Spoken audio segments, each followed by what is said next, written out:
Hello दोस्तों। अभी तक इस सीरीज़ में हमने एज्योर फंडामेंटल के बारे में बहुत सारे टॉपिक्स के बारे में स्टडी किया। हमने लास्ट वीडियो में नेटवर्क सर्विसेज कंप्लीट किया था। आज हम शुरू करने जा रहे हैं स्टोरेज सर्विसेज के बारे में। आने वाले कुछ वीडियोस आपके जो है स्टोरेज सर्विस से रिलेटेड होंगे। यहाँ पर सबसे पहले जो है हम बात करते हैं कि आखिर स्टोरेज स्टोरेज तो क्लियर है कि स्टोर करने के लिए हमें जगह चाहिए। स्टोरेज की क्या रिक्वायरमेंट है क्लाउड में। अब आप देखिए कि कहीं पर भी कोई भी सर्विस अगर आप प्रोवाइड कर रहे हैं, जैसे कि अब मान लिया जाए कि हमने infrastructure as a service use किया, तो उस केस में हमें स्पेस भी चाहिए होता है कि हम अगर कोई फाइल सेव करना चाहें तो हम कैसे सेव करें, कहाँ सेव करें। इसके अलावा देखिए कि जैसे कि मान लिया जाए कि आपने वर्चुअल मशीन क्रिएट किया, तो वर्चुअल मशीन केवल आपके काम करने के लिए ही नहीं बना है, क्योंकि उसमें आप देखिए कि आप कोई फाइल बना रहे हैं, उसको स्टोर करने के लिए भी आपको जगह चाहिए।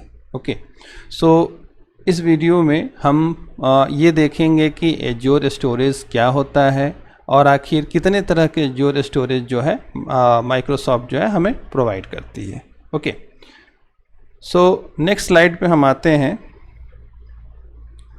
नेक्स्ट स्लाइड पे आप देखिए कि एज्योर स्टोरेज के बारे में कुछ बेनिफिट्स दिए हुए हैं कि आखिर एज्योर स्टोरेज के सर्विसेज जो है वो हमें क्या बेनिफिट्स देती हैं और क्यों हम उसे यूज़ करते हैं।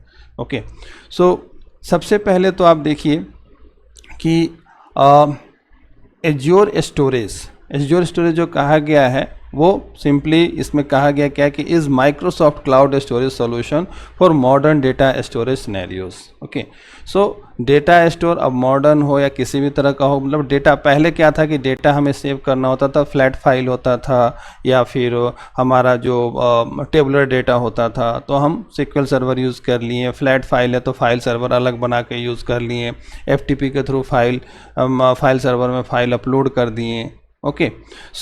यहाँ पर भी अब देखा जाए तो हमें ये सभी सर्विसेज तो चाहिए, प्लस में वर्चुअल मशीन का जो स्टोरेज होता है वो एक तरह से एक डिस्क स्टोरेज होता है। इसके अलावा इसमें आप देखिएगा कि फाइल सिस्टम हो गया, फिर मैसेजिंग स्टोर करने के लिए, और साथ ही साथ इसमें एक वर्ड ये लिखा हुआ है नो सिक्वल स्टोर। वैसा डेटा जिसमें कोई स्ट्रक्चर्ड क्वेरी लैंग्वेज नहीं होगी वो नो सिक्वल होता है।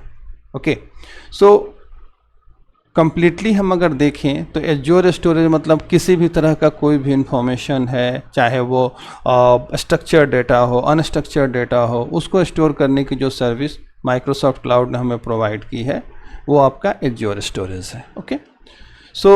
अब देखिए कि ये सर्विसेज में कुछ इसके फीचर्स हैं। कि पहला फीचर ये बोलता है क्या है कि ड्यूरेबल एंड हाईली अवेलेबल।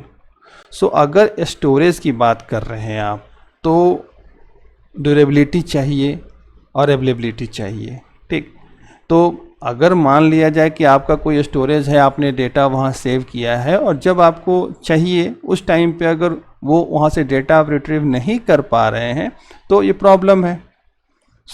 इस केस में क्या करें कि वो डेटा आपका अवेलेबल हो हमेशा, तो ये माइक्रोसॉफ्ट क्लाउड पार्टनर जो है या जो भी क्लाउड स्टोरेज सर्विस प्रोवाइडर है ये उसकी रिस्पॉन्सिबिलिटी है।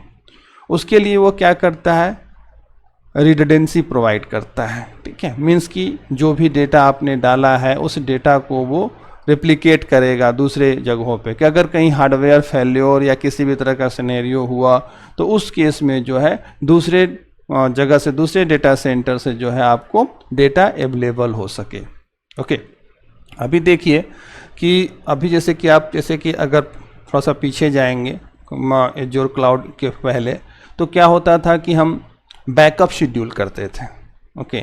उसमें क्या करते थे कि हम एज पर रिक्वायरमेंट आवरली या वन डे या जैसे भी हो एक बैकअप शेड्यूलर लगाते थे, जो क्या करता था कि डेटाबेस का या वो बैकअप बना के रख देता था।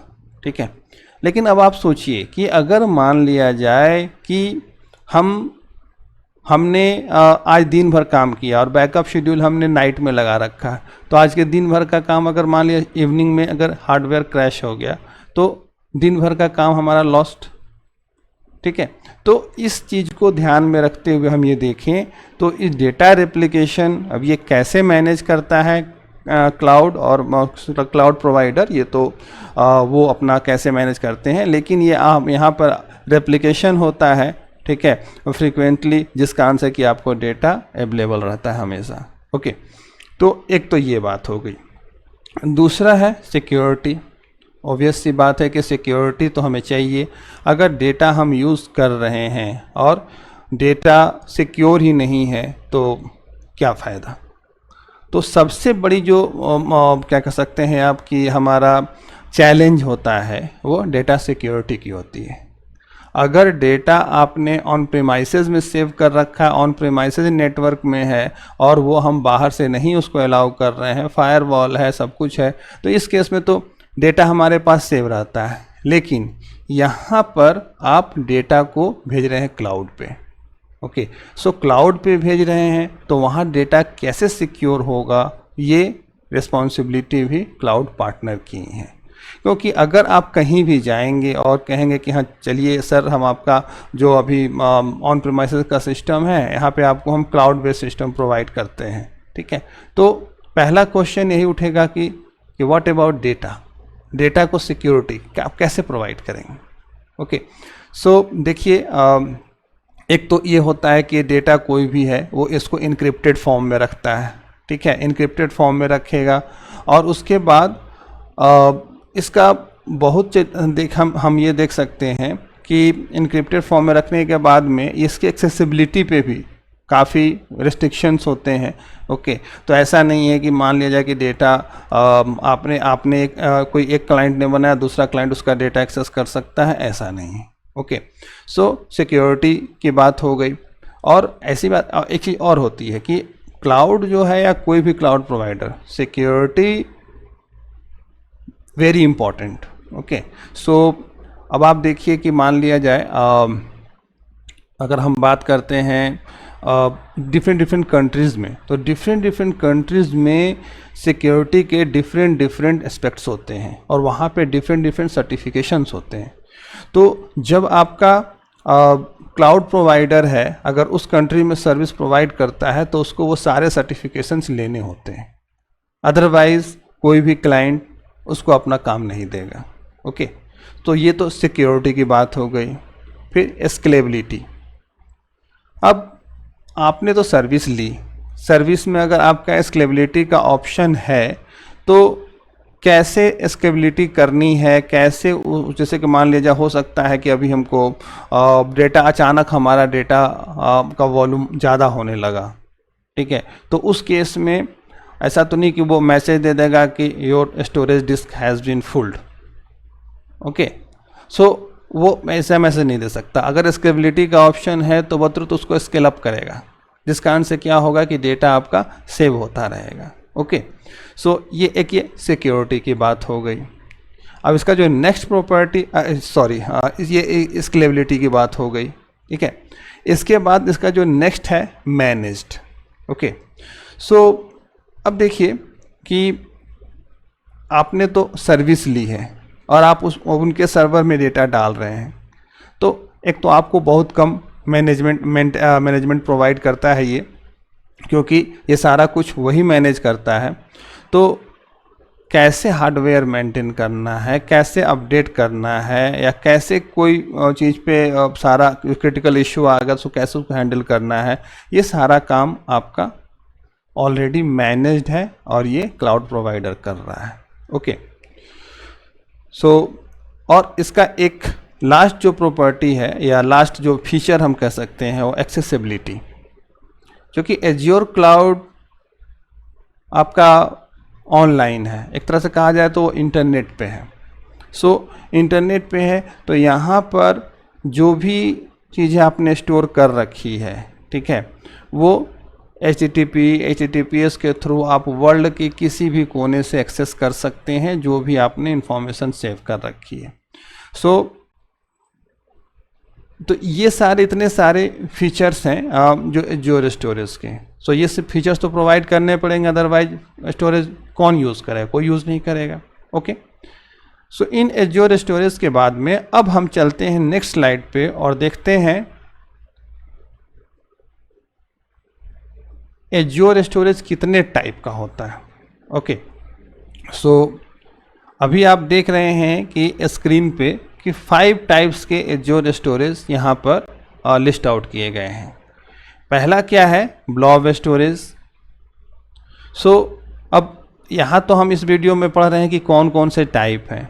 आने वाले वीडियो में हम कुछ स्टोरेज क्रिएट करके भी देखेंगे पोर्टल पे कि कैसे क्रिएट होता है, कैसे डेटा सेव करते हैं। ओके, सो सबसे पहले हम आते हैं इन टाइप में जो ब्लॉब स्टोरेज है उसके बारे में। ओके, सो यहाँ पर हम केवल डिफिनीशन पढ़ रहे हैं। ओके, सो और जो भी कोई क्वेरी होगा वो हम जब एक अलग वीडियो बनेगा जिसमें कि ब्लॉब स्टोरेज क्या है, कैसे बेनिफिट्स होते हैं और फिर कितने टाइप हैं, कैसे क्रिएट करते हैं, ये सारा मैं एक अलग वीडियो आपको दूंगा ब्लॉब स्टोरेज से रिलेटेड। ओके, सो अभी हम ये देखते हैं सिंपल कि ये जो है आपका ब्लॉब स्टोरेज एक तरह से आपके पास जब अनस्ट्रक्चर्ड डेटा है, ठीक है, जैसे कि टेक्स्ट है या बाइनरी डेटा है, इमेजेज हैं, कुछ भी है आपके पास, इसका कोई स्ट्रक्चर ही नहीं है, अनस्ट्रक्चर्ड डेटा तो यही होता है, उसको आप सेव करने के लिए ब्लॉब स्टोरेज का यूज़ कर सकते हैं। ओके, सो ब्लॉब स्टोरेज आपका मैसिव अमाउंट में अनस्ट्रक्चर्ड डेटा को स्टोर करने के लिए काम आता है। ओके, अब दूसरा देखते हैं एज्योर फाइल्स। एज्योर फाइल क्या है, तो जैसे कि हम जो फाइल सर्वर यूज़ करते थे, मान लिया जाए कि जैसे कि हमने कुछ अपने वेबसाइट में अपलोड करने की फैसिलिटी दी है कि अपना रिज्यूमे अपलोड कर दो, सर्टिफिकेट अपलोड कर दो, तो वो सब फाइलें रहेंगी कहाँ, तो वो सब फाइलें हम क्या करते थे कि अपने फाइल सर्वर पे रखते थे। ठीक है, लेकिन फाइल सर्वर तो हमारा ऑन प्रेमाइसेस हो गया। ओके, लेकिन जो माइक्रोसॉफ्ट एज्योर है वो क्या करता है, वो जो सर्विस प्रोवाइड करता है इसके लिए वो है एज्योर फाइल्स। सो एज्योर फाइल आपको इनेबल करता है कि आप नेटवर्क के बीच में फाइल को स्टोर कर सकते हैं, फाइल को शेयर कर सकते हैं। ओके, और इसके लिए एक इनका जो प्रोटोकॉल है वो SMB server message block protocol ये काम करता है। तो आपको मल्टीपल VMs के बीच में फाइल को रीड राइट करना है, ट्रांसफ़र करना है, ठीक है, ये सारा काम आप जो कर रहे हैं वो सारा काम एज्योर फाइल्स के थ्रू होता है। ओके, अब थर्ड कैटेगरी जो है वो क्यूब स्टोरेज। क्यूब स्टोरेज क्या है, सो अब देखिए क्यू मीन्स क्या होता है, एक क्यू लाइन। सो एक लाइन हम लोग कह सकते हैं एक 1 by 1 जो ऑप्शन आता है, और हमने जैसे कि पढ़ा होगा डेटा स्ट्रक्चर में, आपने ये पढ़ा होगा कि फीफो लीफो 2 स्ट्रक्चर होते हैं, first in first out, last in first out. Okay, so ये होता है। तो यहाँ पर क्यू क्या है, क्यू तो एक क्यू होगा, ठीक है, तो इसमें जो पहले जाएगा वो पहले निकलेगा, मतलब फीफो स्ट्रक्चर होगा इसमें। तो क्या होता है, इसको हम कब यूज़ करते हैं, तो जब हम मैसेज पास करते हैं। ओके, जैसे कि मान लिया जाए हम माइक्रो सर्विसेज के बीच में जब मैसेजिंग करते हैं, जब मैं आपको एज्योर सर्विस बस बताऊंगा उस टाइम पे क्यू को जो है यूज़ करके हम देखेंगे। तो जो एज्योर से जो क्या होता है कि जो मैसेज पास होता है, जैसे कि मान लिया जाए कि बहुत सारे माइक्रो सर्विसेज हैं। सो एक माइक्रो सर्विस क्या करता है कि डेटा सेव करता है, फिर दूसरा माइक्रो सर्विस जो है ऑर्डर प्लेस करता है, तीसरा micro service payment gateway payment के लिए राउट करता है, फिर इस तरह से बहुत सारे माइक्रो सर्विसेज हैं। तो इन सारी माइक्रो सर्विसेज को हम फ्रंट एंड से नहीं कॉल करते हैं, हम एक माइक्रो सर्विस को कॉल करते हैं। वो माइक्रो सर्विस क्या करता है कि जब काम हो जाता है सक्सेस मैसेज के साथ में जो भी डेटा लोड होगा वो भेज देगा, ठीक है, और वो क्यू में आ जाएगा। अब उस क्यू से जो उसका सब्सक्राइबर होगा उसमें से क्यू में से वो डेटा को लेगा। क्यू में से तो ऐसे जनरली एक ही सब्सक्राइबर होता है क्यू में, ठीक है, और बाकी दूसरे ऑप्शंस भी वो हम देखेंगे। तो जो सब्सक्राइबर है उस मैसेज को लेगा, मैसेज को लेकर के अपना वर्क परफॉर्म करेगा। ओके, तो जो दूसरी सर्विस है उसे हमें फ्रंट एंड से कॉल करने की ज़रूरत नहीं पड़ी, क्योंकि वो वहाँ पे खड़ा है और ये देख रहा है कि बस क्लाउड पे की बैकग्राउंड सर्विस के तौर पे चलता है कि क्यू में मैसेज आया कि नहीं आया। जैसे ही मैसेज आएगा उसको प्रोसेस करेगा। ओके, सो ये आपका क्यू स्टोरेज है, और इसमें जनरली जो दिया हुआ है 64 KB का साइज का हो सकता है। ओके, अब देखिए नेक्स्ट जो टाइप है वो टेबल स्टोरेज। तो टेबल स्टोरेज सिंपली या टेबुलर डेटा हो गया, बट ये नो सिक्वल होता है, इसमें आप क्वेरी नहीं लिख सकते। ओके, सो स्केलेबल तो होगा ही क्योंकि इसकी प्रॉपर्टी होती है। सो यहाँ पर आप देखिए कि this storage has a schema less design and इस table has rows that are composed of key value pairs. इसमें की वैल्यू पेयर होते हैं। Microsoft describes it as an ideal solution for storing structured and non relational data. Okay, so ये जो है structured data रखेगा लेकिन relational नहीं रखेगा, मतलब ये RDBMS नहीं है आपका। यहाँ पर आप एक टेबल में डेटा स्टोर कर सकते हैं लेकिन वो स्ट्रक्चर्ड होगा। नेम है तो नेम ही होगा, नंबर है तो नंबर ही होगा। ओके, सो ये हम देखें, और एक तरह से कहा जाए तो इसमें देखिए, जैसे कि मैंने कहा कि नॉन रिलेशनल डेटाबेस है तो इसमें किसी तरह का ज्वाइन नहीं होगा, कोई फॉरेन की नहीं होगा। ओके, सो इसको एक्सेस करने के लिए हमारे पास जो अदर मेथड्स हैं उसको हम यूज़ करते हैं इस डेटा को एक्सेस करने के लिए। ओके, सो ये तो टेबल स्टोरेज हो गया। लास्ट आता है डिस्क स्टोरेज। सो आपका डिस्क स्टोरेज क्या है? डिस्क स्टोरेज जो कि डिस्क को स्टोर करता है। दैट मीन्स आपने जब वर्चुअल मशीन बनाया तो उस समय पे एक वर्चुअल हार्ड डिस्क तैयार हुआ। सो वर्चुअल हार्ड डिस्क को स्टोर करने के लिए स्पेस चाहिए होता है, और जो स्पेस में उसे सेव करते हैं वो हमारा डिस्क स्टोरेज होता है। ओके, सो ये हमने देखा कि कितने तरह के एज्योर स्टोरेज, कितने टाइप के एज्योर स्टोरेज हैं जो कि हम यूज़ करते हैं। ओके, और आने वाले वीडियो में हम इनमें से कुछ स्टोरेज को हम प्रैक्टिकली इम्प्लीमेंट करके भी देखेंगे। सो बने रहिए इस सीरीज़ के साथ, और एज्योर के बारे में जो भी क्वेरीज़ हों वो क्वेरीज आप पोस्ट कीजिए, और आप वीडियोस पे देखिए, समझिए, और उसके बाद लाइक कीजिए, और उसके बाद में जो भी कमेंट कीजिए, जिससे कि आपके कमेंट आप जो करते हैं उससे हमें एक एनर्जी मिलती है। ओके, कि हाँ आपने कमेंट किया, आपने कुछ सीखा। तो जब आप कमेंट करते हैं तो फिर उस पर जो है अकॉर्डिंगली हम और ज़्यादा मोटिवेट होते हैं और ज़्यादा वीडियोस बनाते हैं और चीज़ों को अच्छी तरह से एक्सप्लेन करने की कोशिश करते हैं। अगर जहाँ कहीं पे आपको डाउट है, कोई चीज़ नहीं समझ में आ रहा है, तो आप वो भी क्वेश्चन ज़रूर ड्रॉप कीजिए, जिससे कि उस क्वेश्चन के लिए मैं आपको अलग से वीडियो बनाऊं और उसको डिस्क्राइब कर सकूं। क्योंकि यहाँ पर क्या है कि ये हम वीडियो बना रहे हैं तो ये इंटरेक्टिव सेशन है नहीं कि आपने तुरंत क्वेश्चन पूछा, उसका मैंने तुरंत जवाब दे दिया। ओके, सो यहाँ पर वन वे कम्युनिकेशन हो रहा है एक तरह से, तो आप अपने जो कम्युनिकेशन है वो कमेंट्स के थ्रू दे सकते हैं। इसके अलावा आप अगर और ज़्यादा डीप लर्निंग करना चाहते हैं एज्योर के बारे में, तो हमारे ऑनलाइन क्लासेस को ज्वाइन कर सकते हैं, जिसका डिटेल नीचे दिया हुआ है। तो उसमें वो क्लास पूरी तरह से हमारा इंटरेक्टिव होता है, जैसे कि अदर्स चैनल्स पे मैंने देखा, या अदर्स जो भी आजकल बहुत सारे ये हैं जो मैसेज आते हैं कि हाँ 99 में 100 में जो है हमको ये क्लास प्रोवाइड करेंगे, वो प्रोवाइड करेंगे। तो आप 1-2 घंटे के लिए उनका क्लास ज्वाइन करते हैं, लेकिन उसमें वो आधे घंटे बताते हैं, बाकी 1 घंटे तो वो ये डिस्कस करते रहते हैं कि हमारे कौन कौन से कोर्सेज़ हैं, आप वो कोर्सेज़ लीजिएगा तो आपको ये बेनिफिट होगा, वो बेनिफिट होगा। ठीक है, इसके अलावा वो अपने कुछ टेस्टिमोनियल्स रिकॉर्ड करके रखे रहते हैं, वो दिखा देते हैं। ओके। इसके अलावा वो ये बोलते हैं कि ठीक है देखिए आप मेरा कोर्स लेते हैं तो ये मात्र इतने का है, लेकिन आपको अगर आप लेंगे तो ये 2 लाख 3 लाख का कोर्स होगा, ठीक है, इसके साथ इतना मैं आपको बोनस दूंगा, इतना फ्री गिफ्ट दूंगा। वो सब बेकार की बातें होती हैं। कहीं पर भी कोई वैसा फ्री गिफ्ट नहीं होता। अगर मैं कहूँ मैं आपको 2000 पीपीटी दे दूंगा, वो आपके किस यूज़ का 2000 पीपीटी, बना बनाया पीपीटी? आप उसमें गोते लगा सकते हैं? नहीं लगा सकते।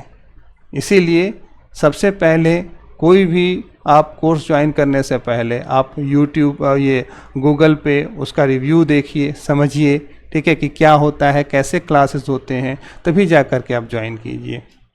यहाँ पर आपको वीक में 2 या 3 डेज या 4 डेज क्लासेस दिए जाएंगे और ये कम्प्लीटली इंटरेक्टिव होगा। इसमें आप जो भी क्वेश्चंस है वो क्यूए सेशन करेंगे, उसमें जो भी क्वेश्चंस है वो आप पूछ सकते हैं, ठीक है। तो इसलिए अगर आप और ज़्यादा कुछ जानना चाहते हैं तो आप नीचे दिए गए नंबरों पे आप कॉल करके और डिटेल मालूमात कर सकते हैं। ओके दोस्तों, इस वीडियो के लिए इतना ही। Thank you.